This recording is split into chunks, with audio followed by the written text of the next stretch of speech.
இனியவர்களே, இன்றைய நற்செய்தி வாசகம் அறநெறி பார்வையில் ஒரு நெருடலான பகுதி. தன் தலைவரின் உடைமைகளை பாழாக்கும் வீட்டு பொறுப்பாளர் முன்மதியோடு செயல்படுவதை இயேசு பாராட்டுகின்றார். ஒளியின் மக்களை விட இவ்வுலகின் மக்கள் தங்கள் தலைமுறையினரிடத்தில் மிக்க முன்மதியுள்ளவர்களாய் நடந்து கொள்கிறார்கள். மற்றவர்களை ஏமாற்றுவதற்கும் பொறுப்பில் இருப்பவர்கள் தமக்கேற்ற வகையில் செயல்படுவதற்குமான எடுத்துக்காட்டு அல்ல இது.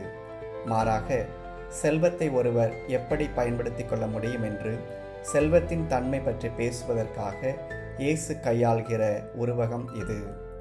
வீட்டு பொறுப்பாளர் இறுதி வரை தன் தலைவரின் சொத்துக்களை பாழாக்குபவராகவே இருக்கிறார்.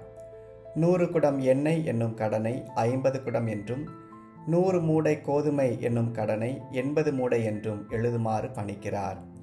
தலைவர் அவரது செயலை பாராட்டுவதுடன் இயேசுவும் தலைமுறையினரை பாராட்டுகின்றார். பொறுப்பற்ற ஆனால் முன்மதியோடு செயல்பட்ட வீட்டு பொறுப்பாளரின் செயலை நாம் எப்படி புரிந்து கொள்வது?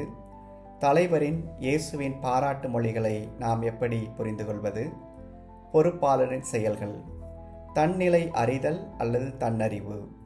தான் பொறுப்பிலிருந்து அகற்றப்படுவது உறுதி என்பதை அவர் முன்னுணர்ந்தவராக இருக்கிறார்.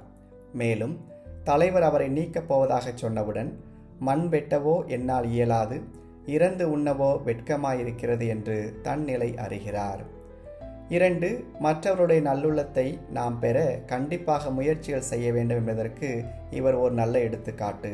தலைவரின் சொத்துக்களை கொண்டே கடன்பட்டவர்களையும் அவருடைய இரக்கத்தையும் நல்லுள்ளத்தையும் விலைக்கு வாங்குகின்றார்.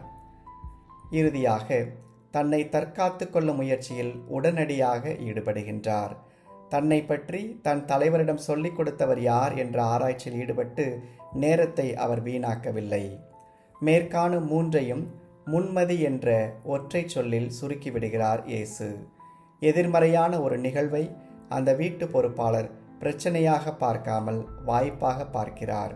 அதற்காகத்தான் தலைவரும் இயேசுவும் அவரை பாராட்டுகின்றனர். எதிர்மறை நிகழ்வுகள் நம் வாழ்வில் நடந்தே தீரும். ஆனால் அவற்றை நாம் எடுத்துக்கொள்ளும் விதத்தில்தான் தீர்வு அமைகின்றது. அவற்றை நாம் பிரச்சனைகளாக பார்த்தால் அவற்றை குறித்து புலம்பிக் கொண்டிருப்போம். அவற்றை வாய்ப்பாக நாம் பயன்படுத்தினால் எதிர்மறை நிகழ்வுகளையும் நமக்கு சாதகமாக பயன்படுத்தி கொள்ள முடியும். மேலும் வீட்டு பொறுப்பாளர் அழிந்து போகும் செல்வத்தை வைத்து அழியாத நட்பை தேடிக்கொள்கிறார். இதுதான் வாசகத்தின் விளக்கம். இன்றைய முதல் வாசகத்தில் புனித பவுல் தன் பணியின் இயல்பு என்ன என்பதையும் தன் பணியின் இலக்கு மக்கள் யார் என்பதையும் தெளிவாக அறிந்தவராக இருப்பதை காண முடிகிறது. இலக்கு தெளிவும் அந்த இலக்கை நோக்கிய இயக்கமும் பவுல் தருகிற வாழ்க்கை பாடங்கள். நன்றி.